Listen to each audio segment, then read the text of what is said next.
Great. Well, welcome. Thank you so much for being with us this afternoon. My name is Sarah Bolton. I'm the happy president here at the College of Wooster. It's great to have a chance to talk with you today about planning for one of the most important projects that the college has undertaken for a long time, and that is the renovation and transformation of our Lowry Student Center.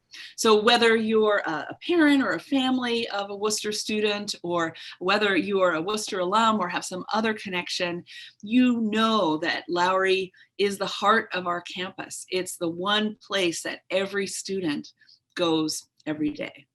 And as we've been thinking about that project, the college has been for a decade imagining some practical changes that we probably need to make for Lowry. Things like improving the dining hall to make sure that it's a place where it's easy to prepare the kinds of range of foods that students want and need, a place that is easily workable for those who operate and prepare food for our students, and some other sort of practical updates that make the place a little bit more functional.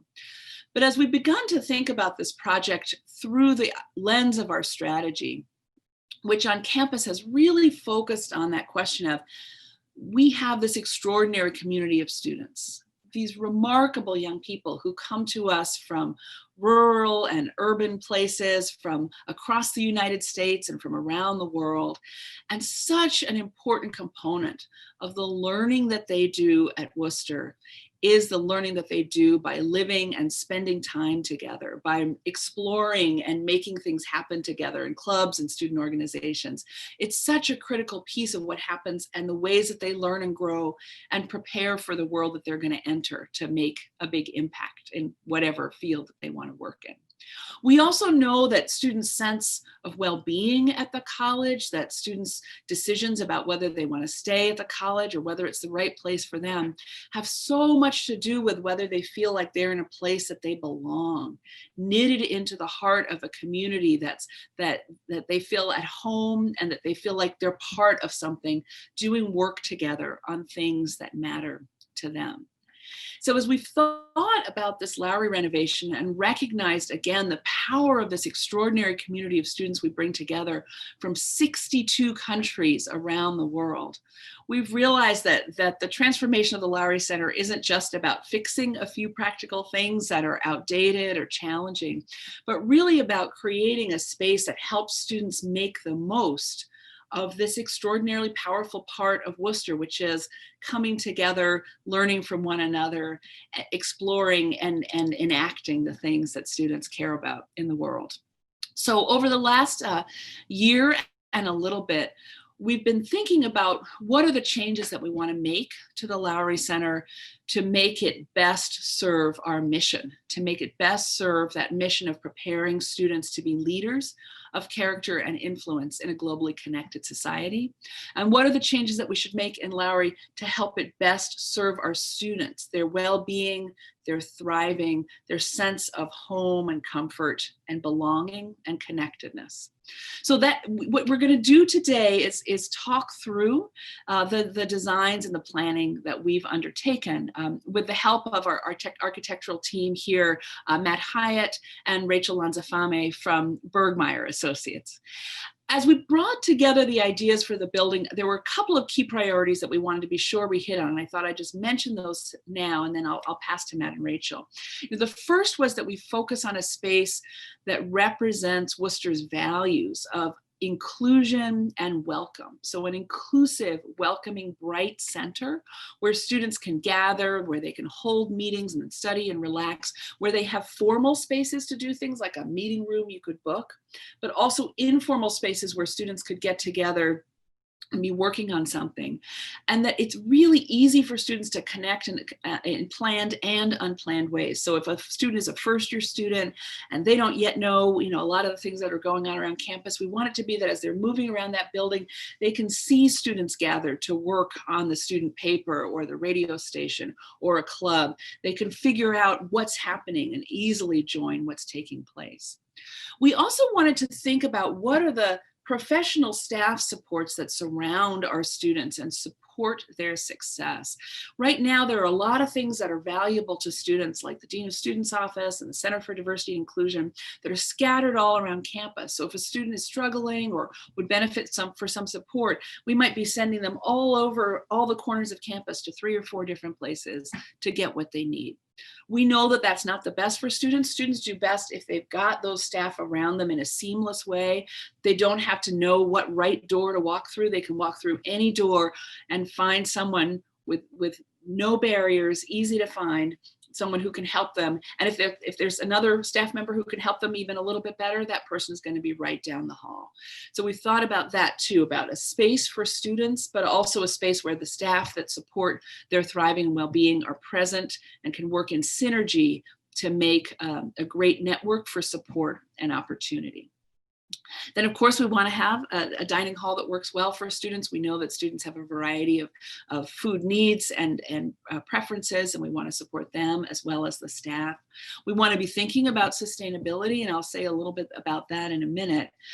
And then finally, we want a building that is really Wooster, that's welcoming, that's inspiring for visitors, but also for those of us who are here every day, that reminds us all the time, surrounds us all the time with a sense of our values and what's important to us, particularly reflecting the extraordinary international and diverse nature of our community, which is such an extraordinary strength that we have. And so that's a little bit about the vision. I'll say just 2 words about the process. So as we've worked on this over the course of the last couple of years, we've spent a lot of time talking to students in all different kinds of circumstances, ones who work a lot in little parts of the building, ones who are general student leaders, hearing what's most important to them.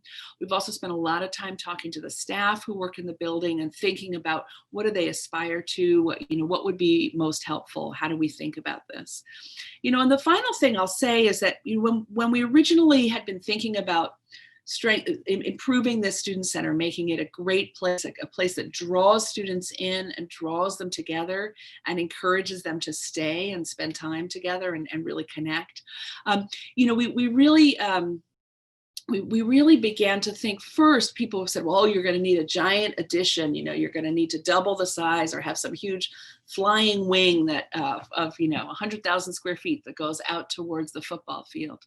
And one of the things that I've really appreciated about working with Bergmeyer, with Matt and Rachel and their colleagues is their creative thinking about, instead of doing that, what's the thing we could do that would make the biggest impact for every student every day out of every square foot of that building? So how do we make it so that all of it is alive and supportive for students all the time, that whole wings of it don't kind of go dark when particular programs turn off? Like right now when dining turns off, we lose a whole floor. So that was their first question. How do we make the most of the space that we have? And then what kind of smaller, more modest addition might we need to make? And you'll see this in just a minute, to just enable us to connect the spaces that we have and help to draw people in. So what you'll see here is actually, in some ways, it's a total transformation, but in another way, it's a really efficient and conservative use of the space that focuses on making the most of every square foot for the things that are most important to our students. And of course, working in that way helps this renovation be far more sustainable than it would be if we had, let's say, doubled the size of the building. So this is a really exciting project for us. Our timeline is getting pretty close. We're finishing the design work and a lot of the decision making, and really looking forward. We hope to start this project this coming summer, in the summer of 2021. So we're really excited to share it with you, and we will definitely have time for questions. So if you have questions, you can put them, type them into the Q&A, and we'll make our way through and make sure we pull similar themes together and get at the things that you're most interested in. So with that, I'm very, very happy to turn it over to Matt and Rachel to show you around. Thank you, Sarah, and thank you for having such a clear and consistent vision all the way through. It's been a great guidepost for the extended team, so very, very much appreciate that role you've played. Good afternoon, everyone. We are very happy to have this opportunity to share with you what our team and the extended consultant team has been working on over the past year, a chance to hear your comments and to hear your questions. Thanks to any of you who've been able to provide input and feedback along the way thus far. We've had a number of public forums and focus groups. And for those of you who've been able to participate in those, I trust you'll see the influence of your ideas and your guidance as we tour the building virtually today. I'm joined by Rachel Anzafame, who's another architect at Bergmeyer and our project manager, and she's going to work with the Q&A function. So as questions are entered, she'll be, in some cases, responding, in other cases, saving those for the end. The virtual tour will take about 25 minutes, which would give us a good solid half hour to make sure we have a chance to hear from all of you who have questions and comments, an opportunity to respond.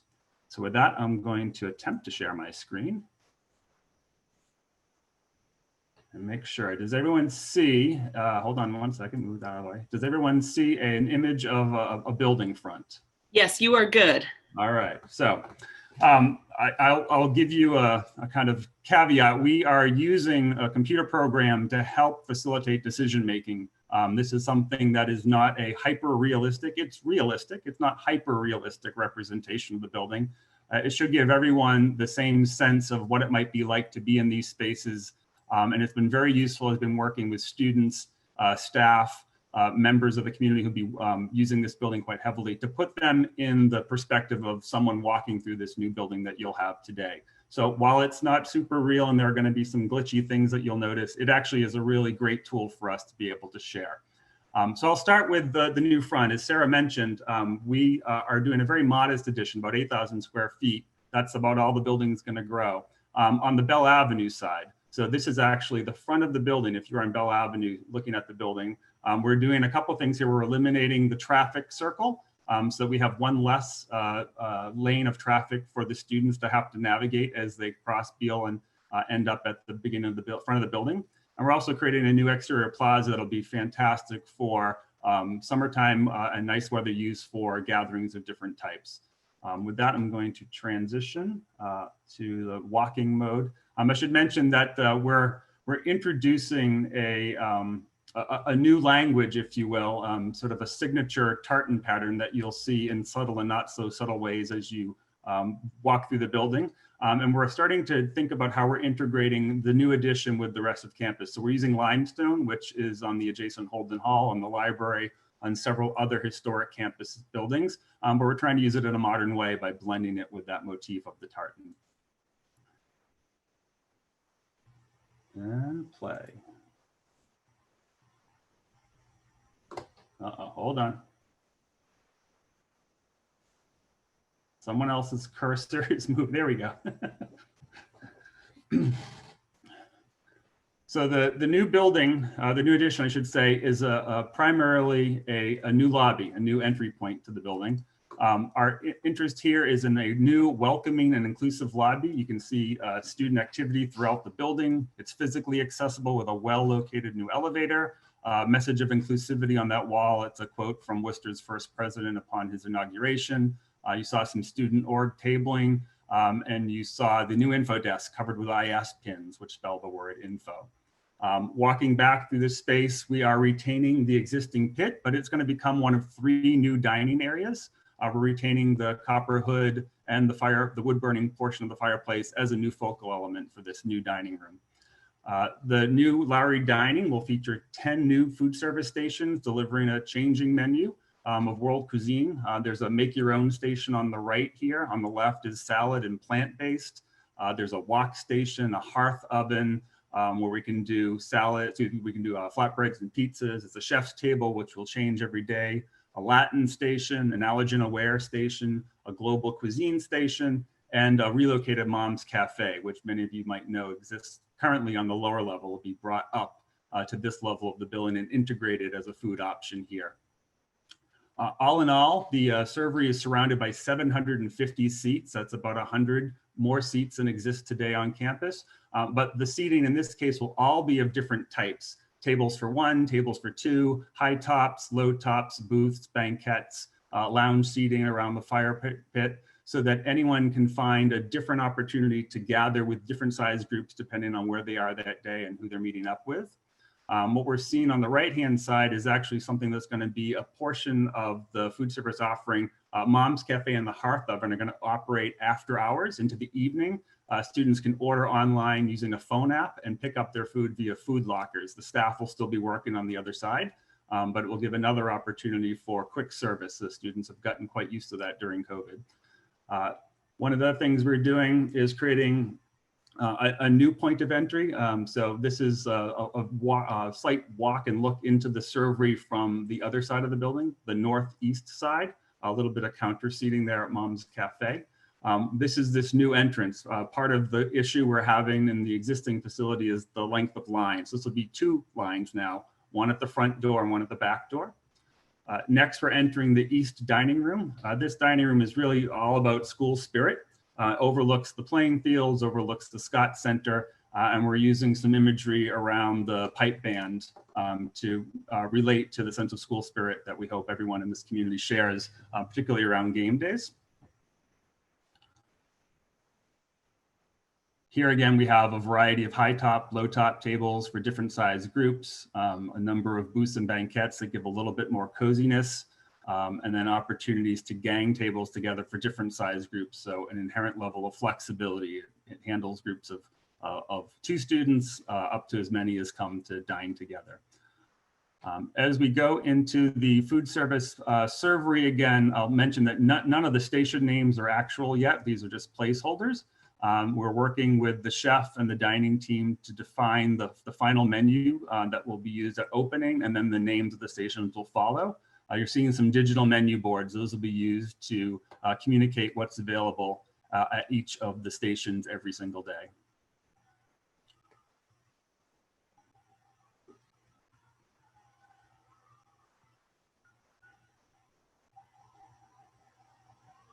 So the new servery has quite a bit of flow. We're using curves to help not create dead ends and to make sure that the path of travel is constantly flowing. Here's another view of the make your own station. There's a cereals station, beverage station as we go into the new dining area. This now is here we go, the West Dining Room. The West Dining Room is completely in the new addition. It features a number of private dining room opportunities, as well as views out onto Bell Avenue and the campus beyond. Here again, a mix of tables. We've got some larger round tables for big groups. We've got some high top tables, which work for communities, for people dining by themselves, but as part of a larger group. Again, with booths and banquettes. So we have a variety, no matter which of the 3 dining rooms you choose to dine in. We hope the kind of variety in the subtle differences in the decor and then the natural light by time of day will be something that draws different groups at different times. This is one of those private dining opportunities. This is the relocated, reimagined tartan room. Again, I should have mentioned this, none of the fabrics or furnishings is defined yet. This is really where we're at with the architecture. The furniture is all for scale and for general direction. But this could be used for faculty lunch certain days of the week. Could be used for events. All the furniture is flexible. So it gives us another dining opportunity, kind of a room within the larger room, if you will, that sort of exists now, but in a very, very different way. And then as we head back to the lobby, we're going to pass 2 additional private dining rooms, each size for about 12. And this will be used in general for things like language lunches, sports teams, dinners, even after hours by any of the student organization groups that want to use these for meeting spaces. They have the large screens that allow them to be used for presentations. The wallpaper on the back wall is a placeholder. Those are the list of all the IS projects ever so far that we're using as a placeholder for the kind of graphic that might go here. Back up to the lobby. The lobby features 3 different seating areas. We're going to pivot around here. The lobby has 3 different seating areas because we imagine that people will be waiting here for perhaps the start of a campus tour or to meet up with a friend before they go have dinner together. So a couple of different places, or for hanging out, a couple different places to gather and wait for things to happen. At the far end is the tabling area for student orgs who are promoting an event or a cause. So that's part of the lobby activity as well. As we head up the stairs, this is now the existing front of the building that's been opened up to create this balcony condition. So this is a balcony lounge. overlooking the activity of the lobby and with views out to Bell Avenue and the campus beyond. We realize that you don't have a farm out there. It's a placeholder in the computer model. Also up here are two very large meeting rooms with capacities of around 50 each. They do things that rooms 119 and room 120 in the building do today. So similar in function to how those work. We're going to pass by the Dean of Students office. As Sarah mentioned, this is one of 4 support areas that are open to students. But what we're entering now is kind of the heart of the top floor. It's the Upper Commons. The Upper Commons is a new student gathering space, features all the flags of the students from different countries who are on campus each year, has another fireplace, has lots of furniture for lounging and informal meetings. And then it's surrounded by a series of study nooks and meeting rooms and a handful of dedicated student organization spaces, and we'll tour some of those. As an example, here's one of the study nooks. Each one has a different color theme and a different Wooster-centric graphic. That's a wall covering based on the Tootsie Roll. We've got one based on the Scotty Dog, one based on the IS pins, and we're still developing the final graphics. So these are placeholders, but the intent is that those study nooks, all of which are inside of a calc arch of sorts, are off of this larger open room so that students who are interested in something a little more cozy can find it. This is one of the dedicated student organization meeting rooms. This is the new home of The Voice, the campus newspaper. We've been working with the Voice students to make sure we have this appointed in a way that works well for them. And that includes a door that connects to the adjacent student space so that on the night before they go to print, when they have additional hands on deck helping them, they can open the door between the 2 spaces and expand their footprint for that evening and then turn the space back over to general use. Inside this room is the Publicity Station, which is something that exists in the building today. Students have suggested possibly adding a sewing machine and or 3D printer and some other kinds of shared equipment that might help with projects that they or their organizations are tackling. So we are working that into the project now as well.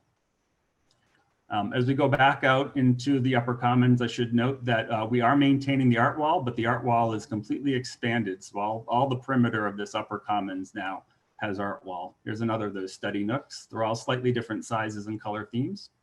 The big move up here is that we've relocated the Cdi Lounge. So the Cdi Lounge is another of these student spaces at the end of the Upper Commons. We spent some time with the folks who run the Babcock Lounge to understand all the different kinds of activities that they need to accommodate in a space like this. So what we have is a space that accommodates large groups, but also multiple small groups that are either hanging out together or studying.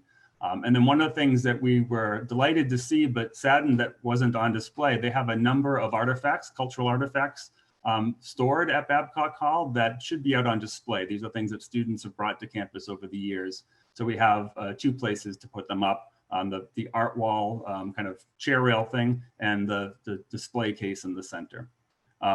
One of the things I should mention is that all of the staff is also located here, but they're somewhat separated. They're easy to find, but we wanted to maintain a sense of privacy and confidentiality for the students who are meeting with staff.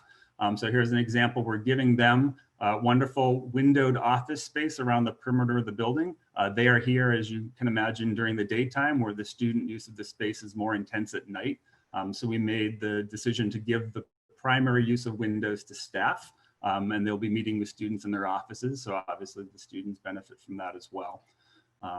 But we have these sort of separated suites, if you will, of office for the staff so that they can meet with students, maintain that level of privacy and confidentiality. And then when they all go home for the day and they turn off their lights, no one would even know that they're not there because it's screened from the general student areas. That's a consistent strategy we're using with Dean of Students, Residence Life, and the Lowry Center student activity groups, all of which are located on this floor. We're going to go to one of those next. The student space extends all the way to the windows on the north, so there are some additional places for students to gather near windows. This is one of those other office suites. This is the Lowry Student Center, Lowry Center Student Activities Suite, a number of offices, and a meeting room, which they'll use during the day, and they will lock their door and the other door will be open at night, so students can use that for group study or different kinds of meetings.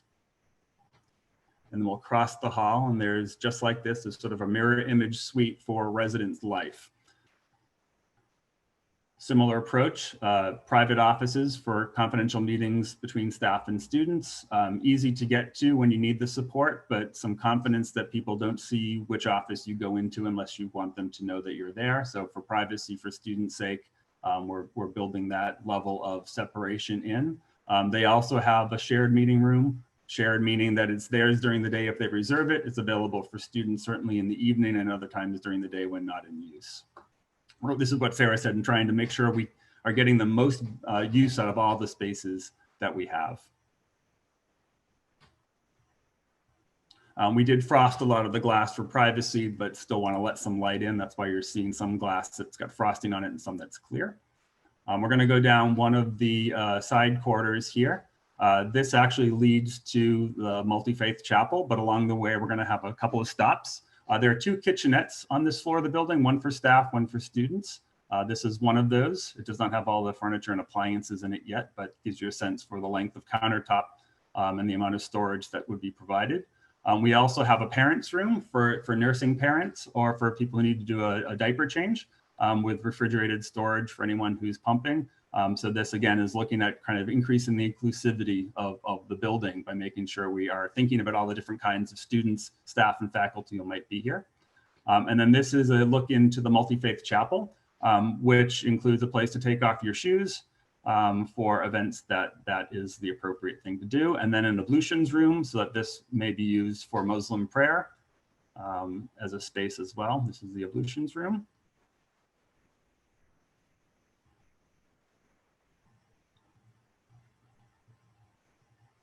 And then the chapel itself is a pretty serene and simple space. And the big trick here is that all of the furniture is movable. And there's some storage rooms with things like altars and lecterns and other kinds of pieces that might be used at different times for different kinds of gatherings and different kinds of services. So an intentionally neutral and flexible space. And it can be used for things outside of religious ceremonies as well. So very, very flexible for future consideration. We're not going to visit the restrooms. There are restrooms on every single floor, and every single bank of restrooms includes men's, women's, and gender-inclusive restrooms. That's, again, something we're doing consistently throughout the building. They're co-located, but we have all accommodations provided in one area. We're going backwards in this case. This is one of the shared meeting rooms, so students would be able to access this at night, and during the day, it's actually part of the Dean of Students office, which we passed on our way by. This is just going back into their suite. So similar to the others, lots of privacy for those private conversations, but they're easily accessible. Students shouldn't have much trouble finding them, particularly since they're one of the doors you pass on your way into the upper commons. So back out to the balcony lounge, and we're gonna just take a little tour down to see one. I mentioned the two big rooms here, which are about 50-person capacity rooms. We'll serve the same kinds of functions that rooms 119, 120, 121 serve today in the existing Lowry. This is one of those, and we're going to reclaim the walnut paneling from 119, 120, 121 and use it in spaces and in applications like you're seeing here. So all mobile furniture, very flexible for room setup, large screen to allow for any kind of presentation to be accommodated. And at the end of this hall, you're seeing a new innovation. This is a digital art wall. So while students still use the Publicity Station to make displays, many of them have asked to be able to do something electronically and simply post the electronic display on screens. So that is the new digital art wall. We're going to head back down through the lobby. I mentioned the tabling area, this which you're seeing straight ahead. That includes tiered seating, so students can have members of their organization behind them and supporting them in their efforts. This is a new connection to the alley level. So trying to make sure that all the different floors are visible to one another. This is the 2016 renovation of the alley, and that's going to remain as it is, but we're going to extend those finishes throughout the rest of this floor of the building to really tie that together and make it cohesive. We are going to relocate Woo 91 so that we can keep it proximate to this level of the building with a window to view out to the activities that are happening and for people to see that there actually are live DJs. That allows us, though, to open up these windows and create this new seating area. Great for lounging, great for cafe food that you can get from the McLeods, and great for breakout space for events happening in the alley meeting space.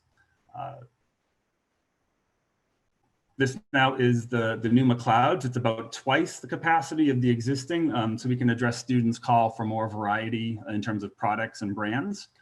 It also includes a new coffee counter. So this is something similar to a Starbucks in that it will have all the kinds of coffee drinks that you would imagine, plus some hot press sandwiches, pastries, things of that nature. We still have grab and go pops, so salads and sandwiches that are pre-made, ready to go. Obviously chips and sodas here as well. And then as we walk back, this is the expansion of the retail footprint into the new campus stores. This is a reimagined campus store. So there's a spirit shop, tech department, school supplies, trade books, and then this new area, which is going to be post and print. So the centralized mail, package delivery, shipping, print services, things like that. So sort of a combined retail hub for all of the campus transactions. And we're getting close to the last part of the tour. Again, this is, ignore the things that are on the shelves. Those are just placeholders that are going to give some visual sense for what the merchandising capacity could be. This, with the relocation of the Woo 91, the seating area has a great view out to the existing memorial fountain, which will be retained. And this obviously, as I mentioned, can be used for supporting pre-function or post-function events in the alley.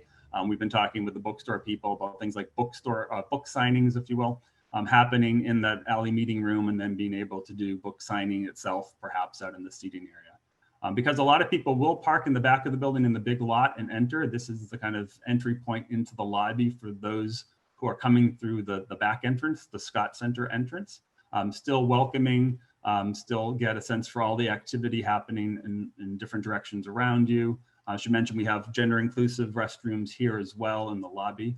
And I think we're getting to the end of the tour. I think that's the end of it.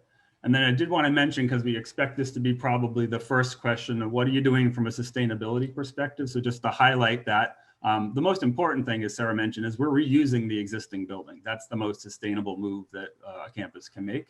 So all the embodied carbon that it took to build this building originally is being retained. There's no demolition and reconstruction that would require additional resources.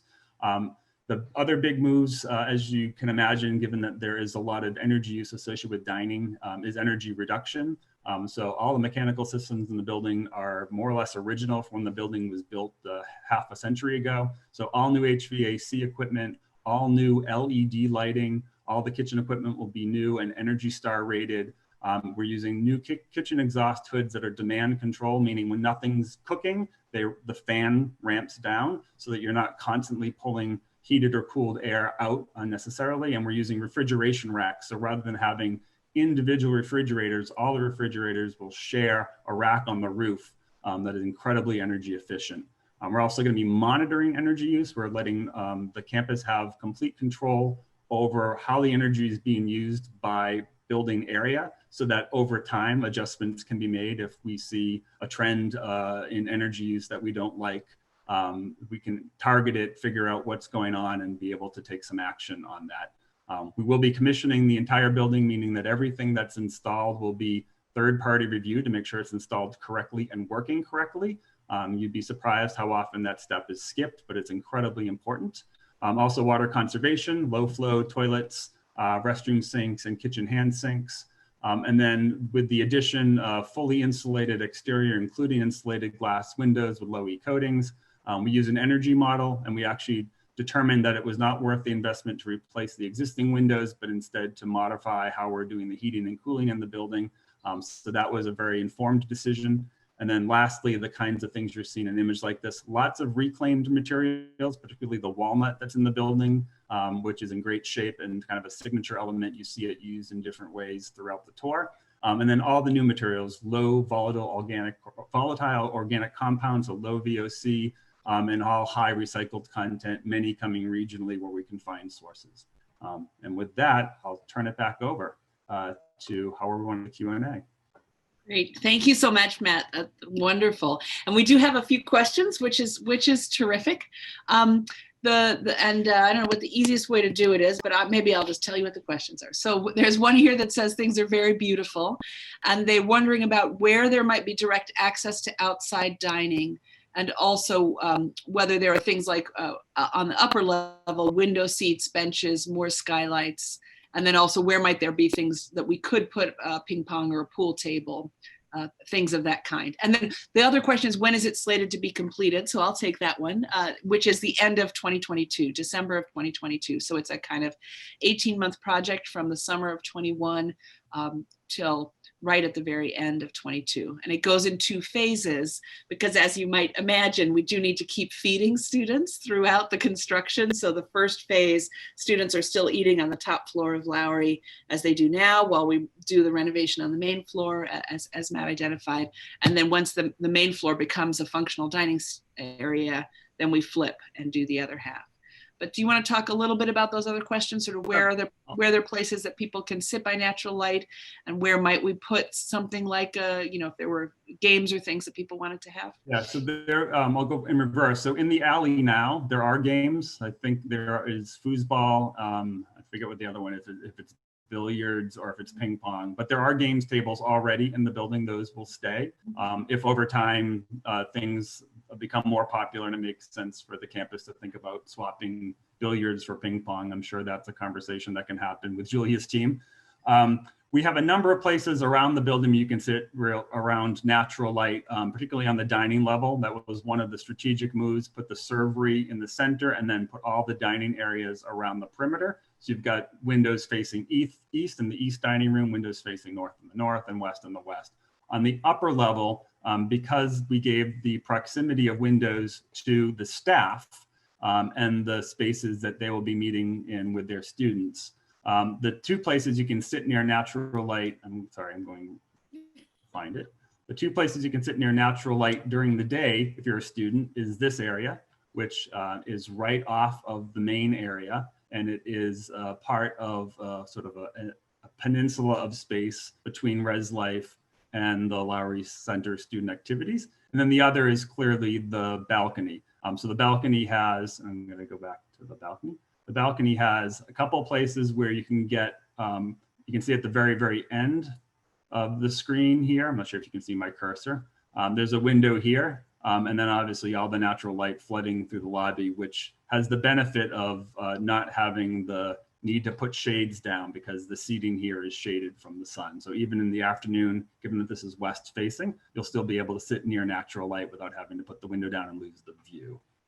Yeah, that's great. And also, of course, on the lowest floor, we've reclaimed all of that space with light as well, which was not, some of that was taken up by Woo 91 and other spaces, but this rearrangement of this space, which really connects the outdoors all the way in towards the alley and those other spaces, which leads me perhaps to answer this next question, because this is before your time, Matt, which is, what is the history behind the elimination of Scott Lane? So the space that is the alley up by the stairway there on this lowest level, many of you may know was historically a bowling alley, and that's why it's still called the alley.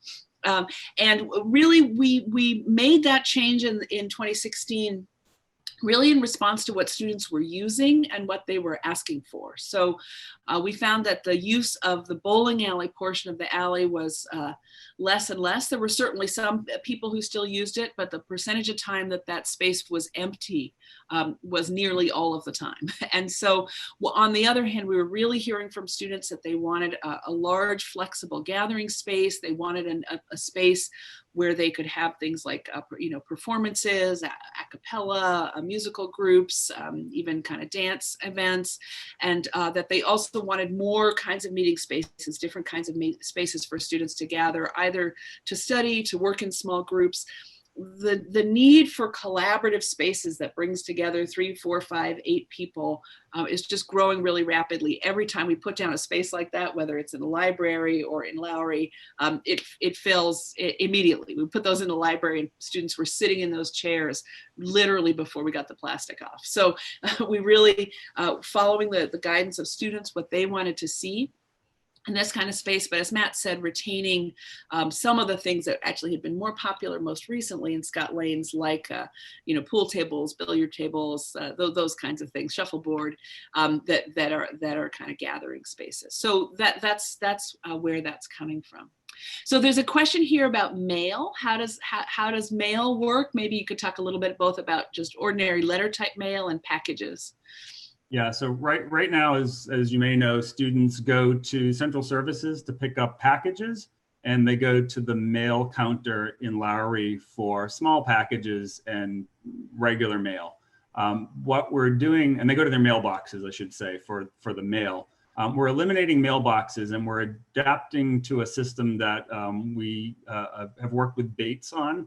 So Bates College has already done this 5 years ago, and they shared their success with it with the Wooster team. So all mail and all packages will go to the new package center that's part of the retail area, and students will get a text message if they have a piece of mail or a package, so that they no longer have to check their mailbox every day. They no longer have to have that disappointment when they open it, there's nothing there. So it should reduce the amount of traffic to be just targeted, that you have something that you're there to pick up. And it should actually be a service to the students that they would appreciate, because they'll be notified when they do have something, particularly if they're waiting for a package from, say, Amazon. It's going to come to the campus store rather than central services, so they could pick it up at a meal time or if they're there for other reasons. Great, thank you. There's a question about the Lowry patio, and I assume this means that the back patio towards the football field side, will that be preserved? And the answer is yeah, everything on that far side of the building.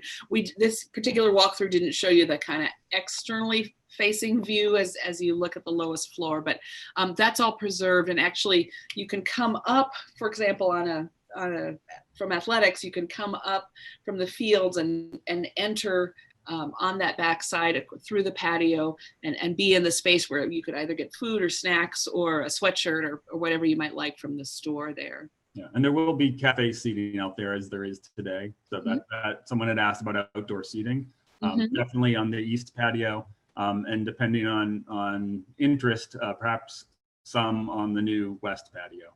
Right. There's a couple of questions about the phasing. How are we accommodating Lowry functions during the 21-22 school year? How will this take place with students on campus? Are there health and environmental concerns, such as the presence of asbestos, which need to be dealt with? How are you continuing to feed people through this phasing? So I touched on that very briefly, but you could probably say a little bit more about that to be helpful to folks. Yes, so we will be maintaining dining function on the upper floor starting next fall.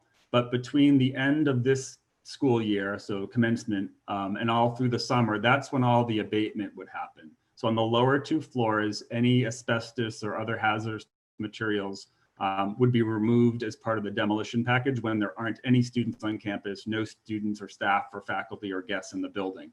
Basically, the building will be completely shut down for that period of time.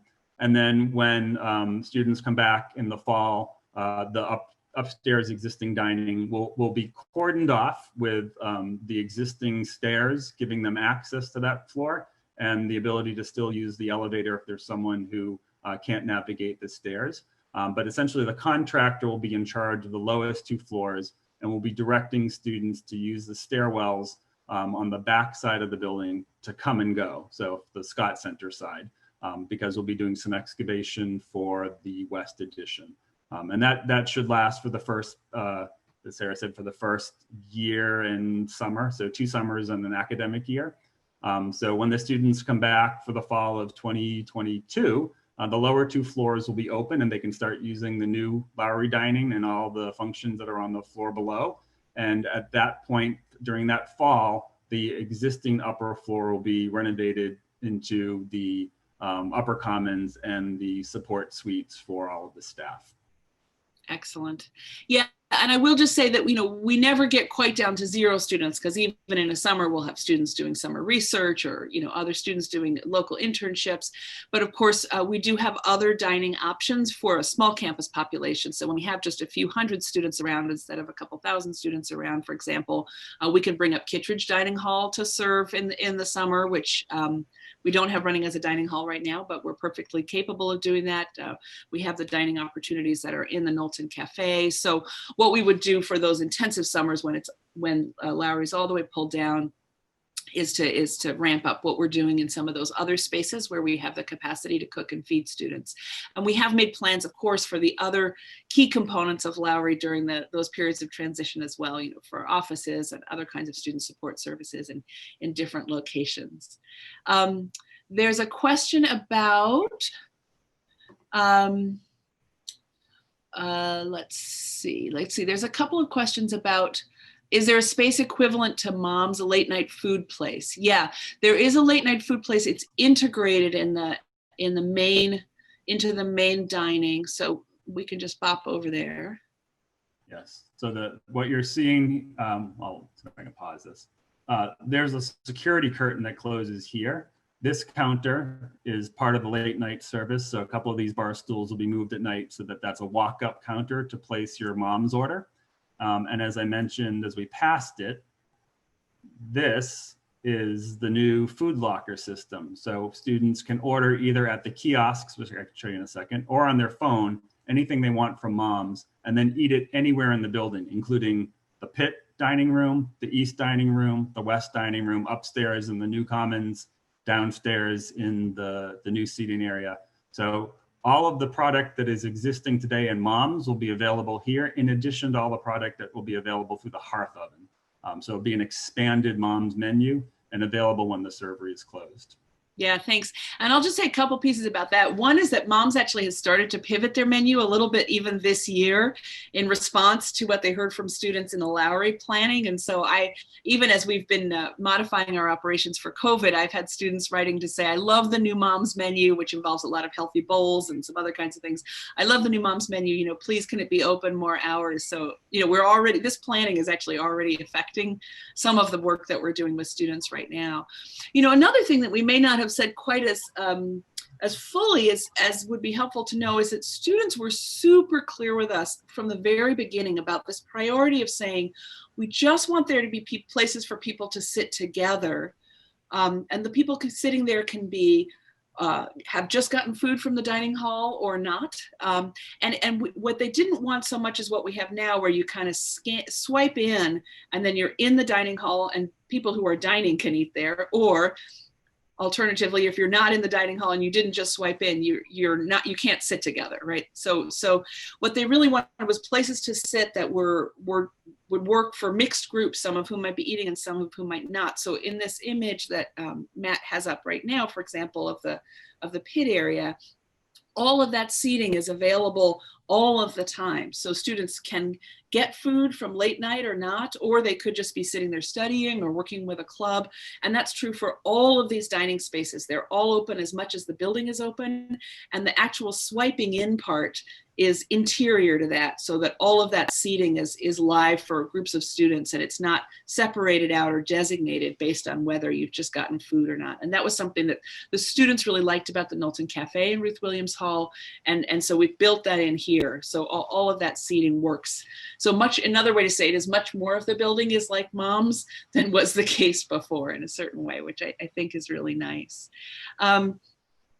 There's a couple questions about historical architectural things, like to quote this question, is the guy in his balloon that hangs in the old circular stairwell going to be reused somewhere? Great question. We know that that's a piece of art that has meaning to a lot of alumni and to students. So we're going to find the right place for that piece of work. Another question about the old mailbox doors. I have a feeling that this may be, well, I can see that this is one of our alumni, perhaps wondering whether those will go out into the world in some way for people who have strong connections to them. Those are good questions. We did that, as you may know, with the bowling alley. So there were some people who asked for bowling pins and things of that kind. Let's see. Are we rethinking dining serving in light of the current pandemic? Salad bars and self-serve are probably not the best options. Yeah, it's a really good question. You know, how much those kinds of, I think the science around this particular pandemic, hopefully the only one for a while, but the science around this seems to be increasingly around airborne and less around surfaces and other kinds of shared spaces. But obviously we will bring the best science in as we're making final decisions about how spaces are arranged. And it's probably worth saying too, Matt, maybe you could talk a little bit about for the long term. I know you've thought about the equipment and things in that dining space as being modular in certain ways, right? That one could, if we wanted in some number of years to change some of the ways that we were cooking or working there, that it would be easier to do than it might have been up to this point. You want to talk about that a little? Two things to mention in addition. There are 2 hand washing stations here. So even after the pandemic, although we have bathrooms all over the building, even after the pandemic, we want to remind students that if you haven't washed your hands, do it now. It's not too late. And it's conveniently located next to the make your own. And all of the sneeze guards at every single station, they're all convertible from self-serve to served. So if there were a minor outbreak a couple of years from now and we needed to go back to served rather than letting students self-serve, which is the current model that every campus is following, all of the equipment that we put in for sneeze protection is adjustable in that way. So it accommodates that kind of on the fly need to change service models. And as Sarah mentioned, all of the equipment, we've sized the openings to all the food service stations so that any equipment that needs to be replaced over time, either it breaks or there's a more energy efficient version, or we want to get rid of the tortilla griddle because tortillas aren't as popular as they once were and bring in something else. There is the ability to do that. There's some plug and play capability with what we're putting in. So we're anticipating that the menu will change. Most of the equipment is the kind of equipment that would always be used, but even if a piece of equipment needed to change, there's the ability to do that in strategic locations throughout the servery. All the action stations where the chefs are actually making your meal live in front of you. All of that equipment is plug and play, so we can adjust it as we go forward. Great. And there's one here that I'll take about where on campus can large gatherings occur, as they now do in the large dining hall, and what parking will be available after the renovation. So as far as gathering spaces, we really thought about this, right? Because right now you can feed, if you rearrange things in the main dining hall, you can set that up for 500 or 600 people. And we thought about that priority versus the priorities for supporting the kinds of activities that students needed and ways to make the building really work for them 24/7. And we ended up feeling like that having Lowry be able to support that kind of giant ballroom experience, which we do occasionally, and I know it's valuable when we do it, that was probably not our top priority, that we wanted to be making, because those are, as I said, quite occasional. We want to be able to focus on making the building work really, really well for students in the community all year round. Now, we do have other spaces that we can use for large events. Kittredge seats 250, which is a more typical size for us than the 500 or so that occasionally come up. These other dining spaces that Matt showed, a number of those can seat several hundred in different ways. But you're right, we don't have a place to seat 500 or 600 all at once, unless we do the other thing which we can do, which is to put the floor down in the field house, and then we can seat easily 1,000 or even more. So that was an intentional decision. Around parking, there is parking, of course, still lots of parking in the back and a much easier entrance in the back, but there's also parking just to the side of the building, which you couldn't see in the layout that as Matt had us walking in. But it's not that we've removed all the parking from the front, it's just we've pushed it out away from the main entrance there. There's another quick question that I'll answer, and then I'll pass back to you, Matt. So the one question I got is here, have you considered posting food quotes from Dr. Lowry scattered around the building? Absolutely, we have thought about that. Many alumni have posed different presidents who they would like to see quoted. Some have asked for Dr. Lowry, others have asked for other presidents of their period of time. A few intrepid folks have asked for quotes from me. I don't think that's really what anybody wants, but there's a lot of discussion. As you can see, our team here are able to really flexibly build in different kinds of Wooster history and important Wooster ideas into what you see and what you're surrounded by. So that's a very live conversation. And of course, some of those things can be evolved over time too. Will the Lowry name still be associated with the building? Yes, there's definitely going to be Lowry components. And then here's a question for you, Matt, because I know we thought about this a lot. How well do the new exterior and the old exterior go together, and how have we made that work? I'm going to put up a different image if you don't mind, because I think my pleasure. One or two that will help. So we have a number of still views, and I can share one that will maybe address that directly. Can you see the? Yes, that's perfect. Yeah. So here's a view from the northwest side of the building, showing how the existing buff brick and the new buff limestone will sit side by side. Our interest is in the tonal materials, the yellow brick and the yellow, or the buff and buff, kind of linking, but being very clear about what's old and what's new. And then using the verticality of the elements of the original building to relate to the vertical tartan-like elements that we're introducing in the window system and the way we go from smooth to rough limestone.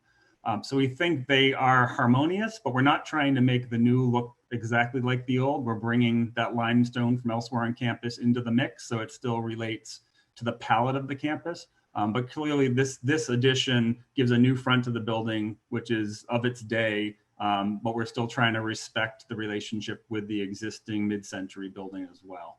And I do have one other image that I can put up, which is, in case it's helpful to see how, can you see that? Mm-hmm. How the new addition and the original building kind of relate to one another. This is a good example of how the area that was the vehicular lane becomes a pedestrian path, and how we're thinking about using that new plaza in the front to relate to the tartan pattern, kind of stretching out to Bell Avenue at that crossing, and then how where the face of the existing building becomes that balcony that's a little clearer in a view like this. Yeah. And in case anyone asks, yes, we did think about a roof deck. There are a number of reasons why it didn't work. And I have another roof question, which is, did we think about putting solar panels on the roof? Do you want to talk about that a little? We did.